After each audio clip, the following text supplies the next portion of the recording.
From Dragon 360, this is Digital Banter, a podcast focused on modern marketing tactics and driving real business results.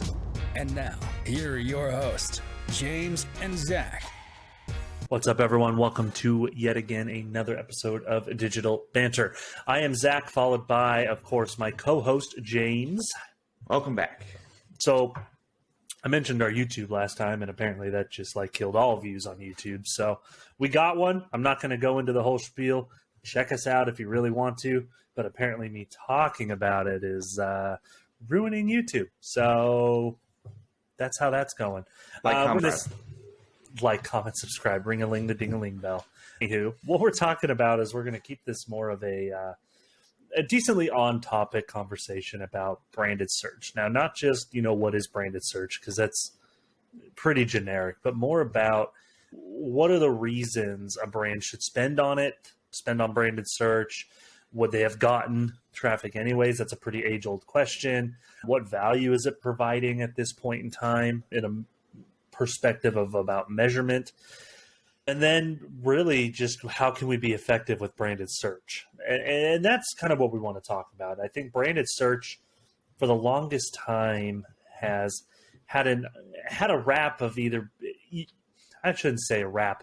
You have people on both sides that say, don't do branded search and you need to do branded search. But there's less of this perspective of why you should do branded search or why you shouldn't do branded search. And I think this goes into really, like what I mentioned, the age-old question, would we have gotten these people anyway? And at the end of the day, to put it simply, yeah, most likely you would have hit probably 80+% of your traffic would have gone to your website anyway. You might be missing maybe, 20 to 10% there or so that didn't. But I think that's really one of the biggest conversation pieces around branded search. Yeah, it's certainly being agency side and working a lot in branded search over the course of time. It's definitely the most common question that we ever see is how much traffic would we have gotten anyways? And like you said, you hit the nail on the head. You would have gotten most of it, but that also doesn't necessarily mean that okay, we would have gotten most of that traffic anyways. Doesn't mean that that traffic is doing what you want it to do, but also are you learning from that traffic in the way that you should be?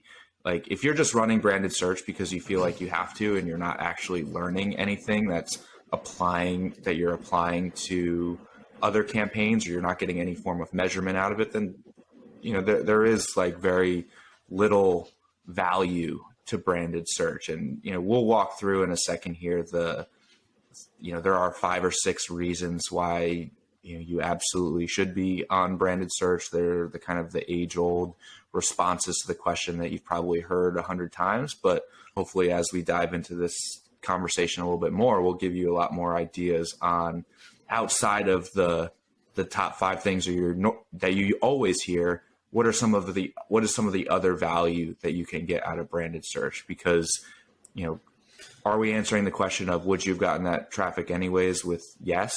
Yeah, absolutely. But again, that doesn't mean that you shouldn't be doing it or there's no value in it. Absolutely, right. When in this podcast series, we talk about attribution a lot. And heck, this conversation piece really also came up in our what is the business driven perspective, right? Is it finance led? Is it product led? And really that conversation comes down to that, yeah, they see branded search as bringing in all of the sales or most of them, right? It's one of your biggest things. But again, we bring up this conversation of what piece does that actually fit into the puzzle? It's not just branded search, because there are other aspects that led up to them getting there. So really the value of branded search in the most typical sense and what you'll see out there and what people will tell you, whether you speak to us or you speak to other agencies or other Google experts, the number one aspect to have a branded search campaign is really to control your real estate from your competitors. A lot of the time, and this goes into another topic that we could talk about, is ultimately You want to stay on top of your competitors. It is your own brand name, right? If we're getting to the most basic sense, if you are J.C. Penney's, right? Odds are your competitors, let's just say Kohl's, Macy's, and Old Navy, are going to be bidding on you. Well, if you're J.C. Penney and people search J.C. Penney, you don't want that person to go to you, right? That person is probably worth quite a bit of value, whether they're trying to make a payment on their credit card, which of course you gain money on the interest. Likewise, they could be doing online shopping. So you want to control that, right? You want to be at the top on organic and on paid. But it comes back to this question, and I think this is a fun one to ask here. A lot of other people, a lot of agencies, especially in a B2B sense, say competitor conquesting doesn't work, right? Or it's way too expensive. So where's that fine line? Is this still a true value piece here? Are we needing to to keep it away from the competitors? Because if we're moving to a world of competitive conquest campaigns just really are dying and / or not being utilized as much as is this still valid? Yeah, I honestly wouldn't say competitive conquesting campaigns are dying. I feel like we get asked about this all the time, and it's not that they're dying, it's that they just don't work, because this goes back to our whole philosophy around creating demand versus capturing demand. If you're running a competitive conquesting campaign, you're just looking to capture the demand of people who are searching for your competitors. And the reality with that campaign is it's just such a waste of money, because you're paying a premium for somebody who's searching for something that has little to do with you, right? That just because they're searching for a competitor doesn't mean that they're looking for alternative solutions. Like, you could be wasting money on somebody who is an existing customer of that competitor and is just looking for resources. Like, there's a million reasons why competitive conquesting is honestly a joke in my mind, but brands still do it. So like, when you're bidding on your own branded terms or your own product related terms, yeah, if somebody's bidding on it, like, you have to bid on it too, because you will lose traffic whether or not they convert on a competitor or not. Like, they are, like, you will lose that traffic, and it will have an effect on you. Like, it also kind of hurts you from a brand perspective. If somebody does a search for your brand and the first thing that comes up to them is a competitor, like, there definitely is a poor view of your brand at that point. Absolutely. Yeah, I mean, honestly, we're kind of jumping here a little bit, but really this goes along lines with another kind of value we were talking about here, but it was dominating the SERP for a better brand experience. And in my opinion, this brings in a level on the branded search campaign to a level of user experience, UX or UI, however you want to put it. Because at the end of the day, right, on your own branded term, one, you really have a lot of creativity to be free, which relates to another value we have here. And we can segment these here, but it's really customizing the experience with the ad copy and your landing page. It's your brand. Who knows your brand best? You, not your competitors. Yeah, they may in their ad copy put still searching for this. I've seen those a lot. But at the end of the day, when you have the ability with extensions or callouts and all these other snippets that you can utilize here, you can really almost bring your navigation into Google. So if you know some of your most visited pages are, let's say, your store, or it's your About Us page, or your pricing page, whatever it may be here, having those as a site link on the homepage of Google, one, gives a better, a better experience to the end user, making sure that they get to right where they want to be, but also allowing you to be creative in how you position that. You get to go ahead, please. I was going to say control is key here. Control. Yep. Because, and I'll give like a great example. It's just like something you can't really do on the, I don't want to say you can't really do as quickly and easily as you can on the paid side, but hey, like you want to run a promotion, right? It's super easy to run branded search for the week that you want to run a promotion, have all of your copy and extensions focused on that promotion, and kind of have everybody who's searching for your brand see that first thing, versus your organic content is really just going to focus around, whatever's on your homepage if somebody's searching for your brand. So the ability to tailor that message to a specific thing, there's a lot of different, like if there's a specific event you're running that you want to promote, like you can bring that in. If there's a specific content piece that resonates with your audience really well, you can bring that in as like a site link to that content piece. Kind of, again, tell the story that you want to tell in a much more specific way. Absolutely. Yeah. I mean, you kind of hit it there. If you are having some sort of promotion, one, the ability to almost have, in an essence, almost like a banner on Google showcasing what they're going to find on your website before they get there. The creativity that you can utilize in your branding campaigns, where now if you have a competitor who is bidding on your branded terms, right, they're doing some sort of competitive campaign, they can't be as creative. Their ads may look, I'm going to use air quotes here, right, boring compared to yours. So shake it up, change it up. I guess, to quote old Taylor Swift, shake it up, shake it up. So branded search doesn't have to be boring and just about your brand. Copy paste what's in your About Us. Showcase your brand in another way that your organic content can't on that perspective. So, but likewise, this can also help improve your click-through rates on your organic and your paid side of things. This is where the incrementality comes from. And this is probably the thing that you hear the most about branded search and why you should do it, is that they say when you have the top organic spot and the top paid spot, you typically get 20% more traffic between the two of them.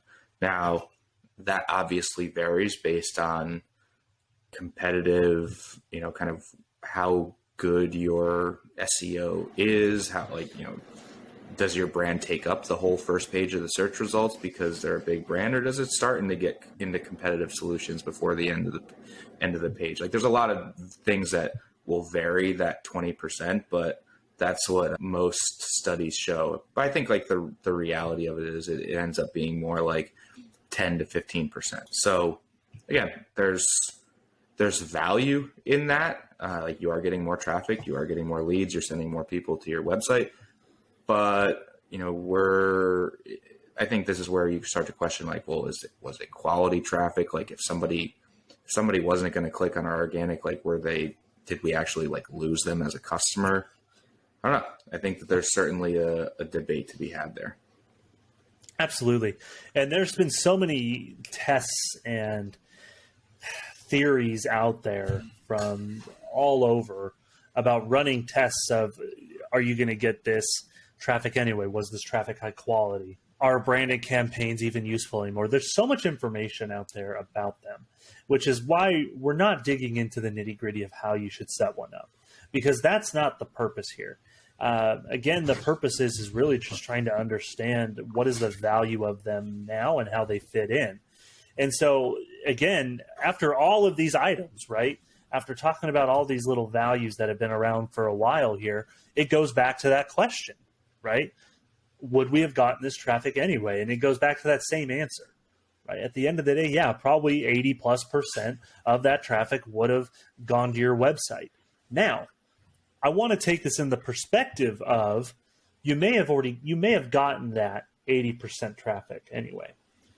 But on the level of that traffic, if they clicked on an ad instead of your organic, did they get where they're going faster? Did they end up converting versus would they have converted without that ad?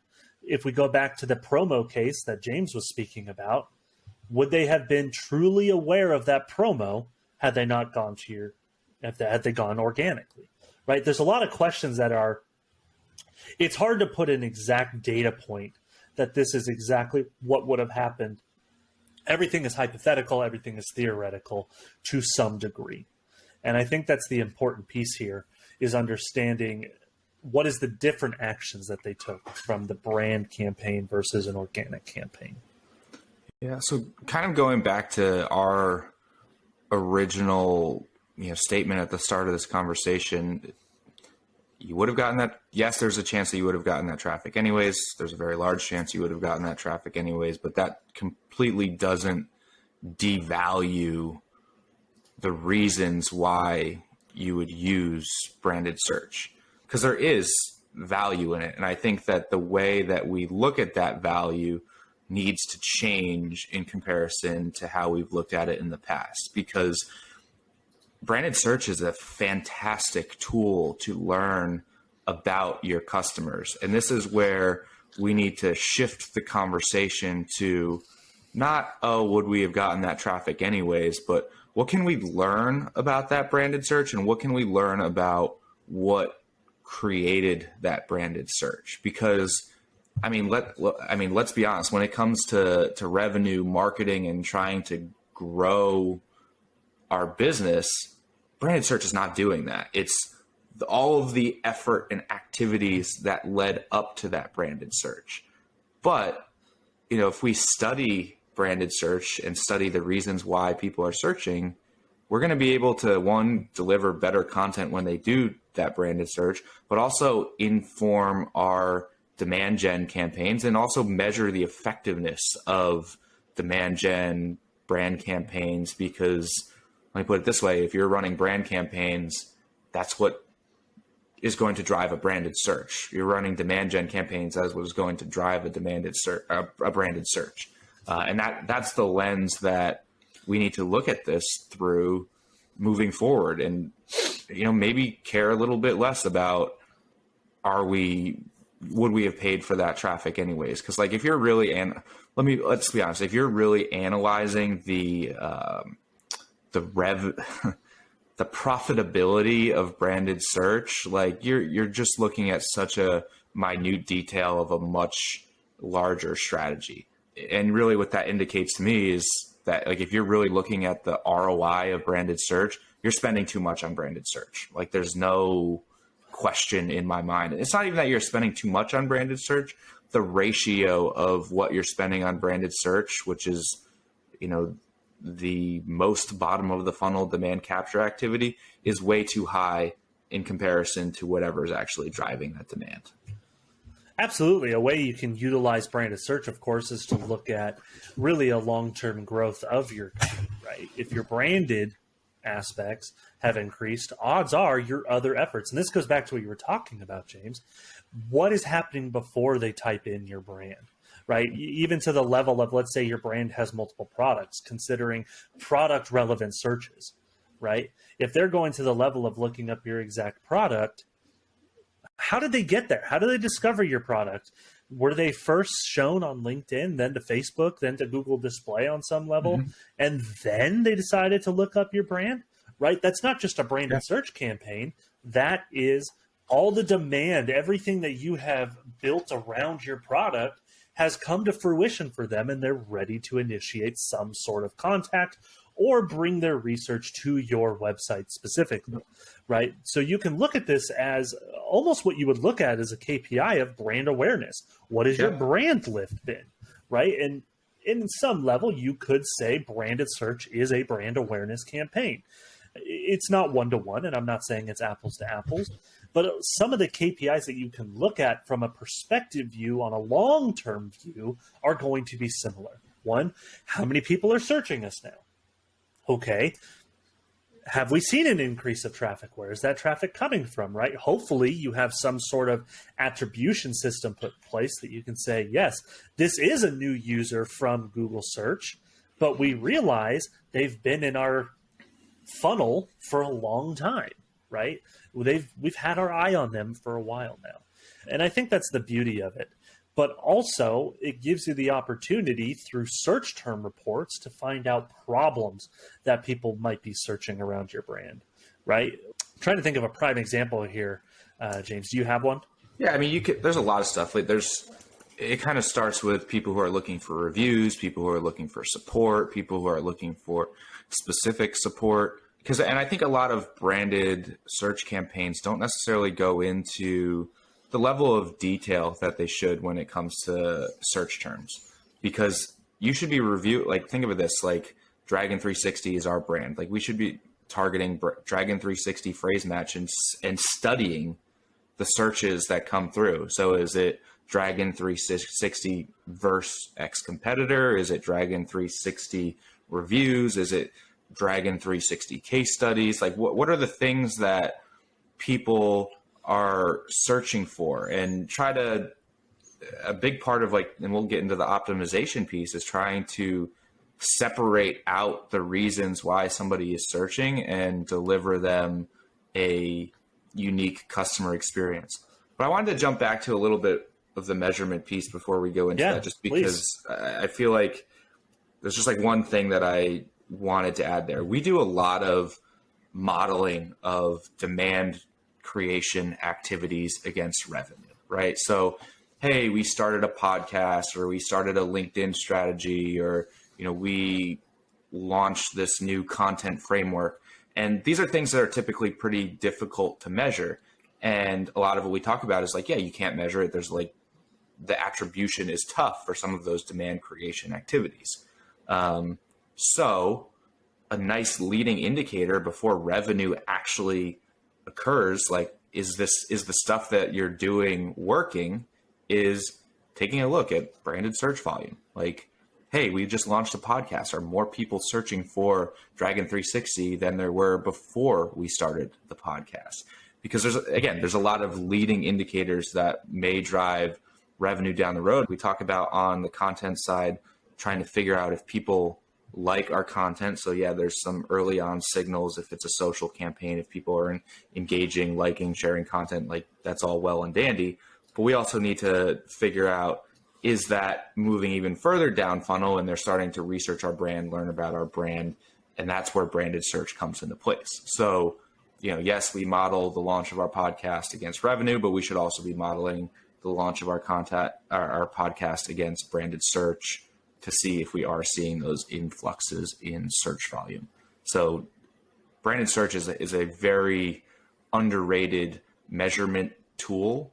And a big thing that I'll add on that too, because I think we'll get the argument like, oh, well, you can measure that on the SEO side. Yes, you can, but let's be honest, like SEO keyword data is trash. And on the paid side, you have much deeper level of insights into exactly what somebody's searching for. You have much better insights into like quick changes in search volume. I just don't think that some of the SEO tools that are out there are as responsive as paid searches. Like if we get more searches tomorrow because of something we did today, we'll know that. Versus on the SEO side, I don't think you would get the same insight. Clearly here at Digital Banter, we just like picking fights with SEO people, because I mean, I can literally hear Anthony knocking on your door right now saying, "Shut up, James." No, yeah. I think that's a very valid thing. You say you hope. I said, yeah, well. No, well. I don't hope. No, I absolutely agree with what you're saying. I do believe the search terms report can go to another level than you're going to find on an SEO basis, whether you're using something like Search Console, SEMrush, heck, even to the point of what SpyFu is another one. There's so many tools out there. We're not going to get into them. But the search term report, one thing that I find very helpful, and what you'll see a lot of, if your product is really making a statement, right, you'll maybe see product name alternatives. And there's a couple brands, and I've seen this direction go one of two ways. One that's completely ignored, and you're missing the opportunity to speak to the alternatives and control that narrative. Two, people take that to heart, showcase the alternatives because they understand people are going to do research, but they control the narrative. And there's two pieces to that.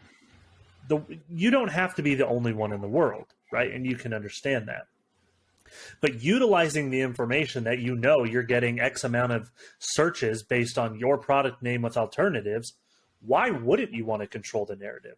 And it goes back to this value of being able to be creative, have the ad copy match the landing page, and you're speaking to what they're searching for. It is still a branded campaign. It is still, yes, potentially showcasing your competitors. There's a great project management tool that I think does this excellent. It's ClickUp. I suggest looking at that if you want to look at ideas of how you can do this alternative method. But there's so many brands that would look at that and just see that as, okay, people are doing research on us, and they leave it at that. It's really what you do with the data behind branded search campaigns that's really going to elevate you forward and bring into the perspective of what is this really doing for us? Going back to that question, James, of would we have gotten this traffic anyway? Maybe you would have gotten exactly if they search JC Penney's. But are you getting the traffic from your organic content for JC Penney alternatives? Are you getting the traffic from X, Y, or Z around your brand, right? And that's where taking a branded search campaign just a step further, utilizing this phrase match and learning from your search terms report really comes into play. It's how you really maximize your efforts. Sorry, please, James. No, some of those are kind of smaller niche things, right? I mean, of course, let's be honest, like there's not a lot of search volume. I mean, and it depends. Depends on the brand, depends on who you are. Larger enterprise companies are looking for alternatives all the time. If you're more expensive than your competitors, there's going to be a lot more alternative solutions that are searched for. But those like direct comparison searches are sometimes hard to narrow in on. But it kind of beats the drum of the problem that the main core problem that we see in branded search is people just bid on their brand name and send traffic to the homepage, and they're not adding any value that SEO or the organic listing is not adding, right? So like if you are just duplicating your organic listing and a paid listing and bidding on your brand name, that's where branded search is a giant waste of time. If you're taking a good hard look at what your messaging is on the organic side and trying to build on that and add on that in brand paid, then you're delivering more value. And that value has to be based on, segmenting the search terms, doing more than just your brand. And again, like learning from what those searches are. Absolutely. I think is a good time to kind of get into some of those optimization techniques that we're talking about. And to be honest, when you're listening to this, if you've been doing this for a while, some of these may seem like no duh type of situations. But I think in the overall, I think they're very good things to just even go back over, remind ourselves for, because these can get lost in all the changes of digital marketing and everything going on. Branded search tends to be one that I've seen gets ignored a little bit. Really, the biggest one is trying to control the narrative of getting net new customers and cut out people who are just constantly visiting your site anyway. How do we do this? Well, you go to the level of you can exclude existing customers, right? Put together a list of your current customers, or you could even argue some ex-customers as well who still might just be researching you. I don't know if I'd go to that level myself, but at least get a list of current customers and build those in as an exclusion. I think that's probably the easiest way to control that. Yeah, and this is where, like I said, brands spend too much money on branded search, and it's because they're trying to capture all of the branded searches. I mean, if you have the budget to do that, yeah, you should do it because, again, it really helps on the measurement side. But I'm always in the situation where I would like to see brands spend less on capturing demand through branded search and more on driving demand. And if it is about, hey, if we save some money on branded search and we're going to shift that over to a Facebook campaign targeting, trying to educate and get new customers, I would much rather push money in that area. And one of the easiest things to cut out, like you said, is net existing customers. Like you have a customer list, you have their emails, build an audience based off of it, exclude it. It's not that hard. And then you're going to get rid of anybody who's going to your website for support, anybody who's going for, to log into their account. I mean, that's a huge, like SaaS companies, like this is huge. How many of you out there have the login to your product directly on your website, right? Like somebody does a branded search to find that and then just log into the product. If you don't have those people excluded, you're spending money on every single one of your customers every time they log in to your product. Like that could be an astronomical amount of money.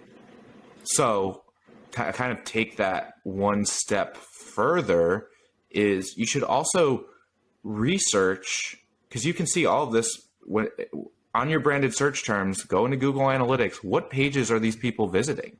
Yeah. Are they going to product pages? Are they going to support pages? Are they going to case studies? Like, what are they actually looking at? One, this is going to help you inform your messaging and the content that you should be putting in your ads. Like, hey, everybody's going to our case studies page. Okay, that's a no-brainer to have that in as a site link.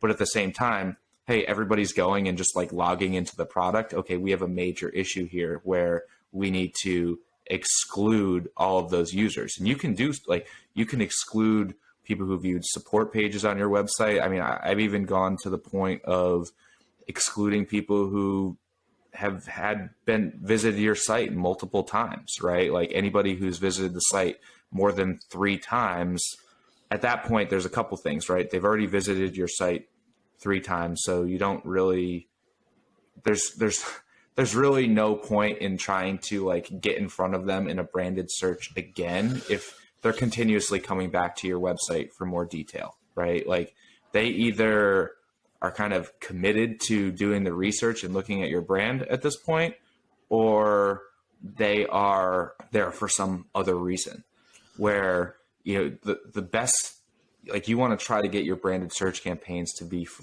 as highly focused on net new customers as you possibly can.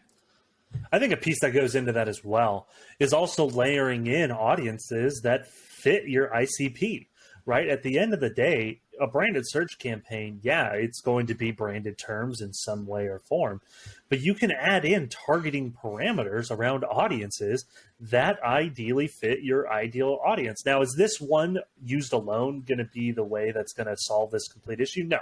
This is one that you would want to tailor in with some of the other 2 items. But it allows you on your branded search terms, when you have these audiences that you're targeting at a certain level, you should know from other efforts, right, what this specific audience typically want, what is they searching for, what's their needs, and you can tailor your branded messaging around probably their problem use case, right, or what they would be researching in the moment. This is just another level of one. In some way, it's relating it back to a true demand gen effort because, yes, they are in their research phase. They are looking up your brand.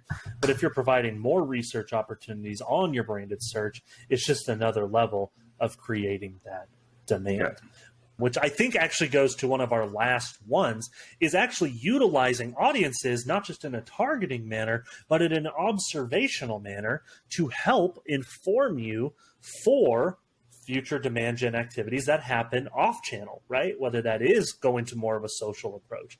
Heck, this could even go to a level of helping you inform and get you optimization tactics for your display campaigns, your YouTube campaigns, all the way down to, am I retargeting the right people with the right message on Facebook or LinkedIn? Branded search has frankly, a lot of power. And I think this conversation has helped even me bring back some ideas of how we can make this better. And I think that's the beauty of this conversation is I said some of these are probably no duh moments, but like, hey, even the best of us can forget even just some little nuances that can make our campaigns better. Yeah, I think the audience layering from both a targeting perspective and a learning perspective are 2 things that are probably missed more than anything because, you know, we talk about using branded search to tailor our messaging, right? But like, I think the question and the difficulty arises like tailor our messaging to who, right? Our customers. And then we kind of get broad. Well, that's what our homepage is for. It's generic, blah, blah, blah, blah, blah, blah, blah. But you could have a tool like Asana, Monday.com, like some of these project management tools that serve everybody from engineers, marketing teams, product development teams, and it's, you know, all kinds of different personas, right? And you can build those personas based off of what their other online activities are and layer in some of these additional audiences and say, hey, like I want to speak to people in the marketing industry different than I want to speak to people in the finance industry because they have different pain points. They hang out in different areas. And that's where you can start to tailor your ad messaging, tailor your landing pages a little bit more. I mean, it's a no-brainer if you service a lot of different industries to have an industry-specific approach. there are some limitations around what you can layer in on top. And, I'll be honest, it's not the most specific thing. Like if you're making, a highly technical product for a very specific person, it might not be that great. But if it is something that's more generic, like a project management tool, it's a no-brainer. Absolutely. I was going to say project management is probably the easiest thing to speak on because it is so wide. And we mention it a lot about project management tools, but it's also because there's a shit ton of them. It's almost like what I like to say, everyone and their mom knows a realtor. Everyone and their mom knows a project management tool. I mean, it's true. If you're in business, you have some sort of tool that you're utilizing to hopefully stay organized. And so that's why we do utilize that example a lot, but it's really easy to explain it because like you said, I think if you were to tailor to those who are in the finance industry versus those that are engineers, the language you use, even the language your sales team is going to use in some sort of pitch or even in your pricing structure is going to speak to these audiences very differently. And I think that's important that if you want to have a brand perception around yourself and you've been creating all this demand around this verbiage about their specific industry and how they're going to use it, keep it consistent. And I think that's a piece that does get forgotten as well. And we don't necessarily have it listed here, but consistency in your demand generation efforts to where we talked about this last week, everything should work in tandem together. So if everything is supposed to work in tandem together and you have your branded campaign that is all of a sudden just more generic and frankly boring, how is that working all together to create a cohesive environment? So I think here, kind of closing this out, and I think this has been a really good conversation. Again, not getting into the nuances of things, but more on how branded searches actually can still be utilized, valuable in a demand generation aspect. Frankly, James, you've hit on this one more than anyone I know. Brands spend way too much and invest way too much into branded search. Yeah, I mean, I'm going to say this pretty blunt and frank here. As marketers and marketing teams, let's stop using branded search as an opportunity to show more results and hide stuff. I feel like I see this, having taken over a lot of paid search accounts from different agencies and things before. It just seems like brand is used to show more results than are actually happening, right? So Absolutely. Branded search gets a lot of conversions, and then you'll see a ton of conversions from brand and then nothing from non-brand. You're like, oh, well, they've been riding this coattail for a long time because their top level report summary says, hey, we drove X many leads or we drove this much revenue. And it all comes back to a branded keyword at the end of the day. And, there's just so much missing from what actually created that demand when it comes to attribution, measurement, et cetera. Yeah. And that's really what I think closes up this entire statement. It's not about did branded search drive the sale. It's more about what drove someone to bring up the branded search, to click on that branded search. And that's really what the focus should be on. And I know, James, that's really what you were getting at, right? Yep. What happened prior to the branded search? Where were they? What efforts that you had led them to the place that they are now?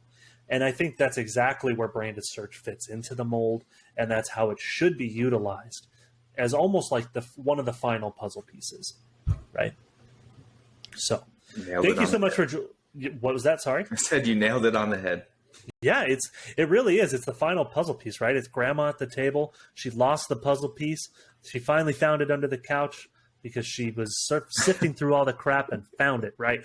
Now it hits home. And it's true, right? Demand gen can be simple, but it can also be a long journey to get someone to get to your website. And that's something that shouldn't be forgotten.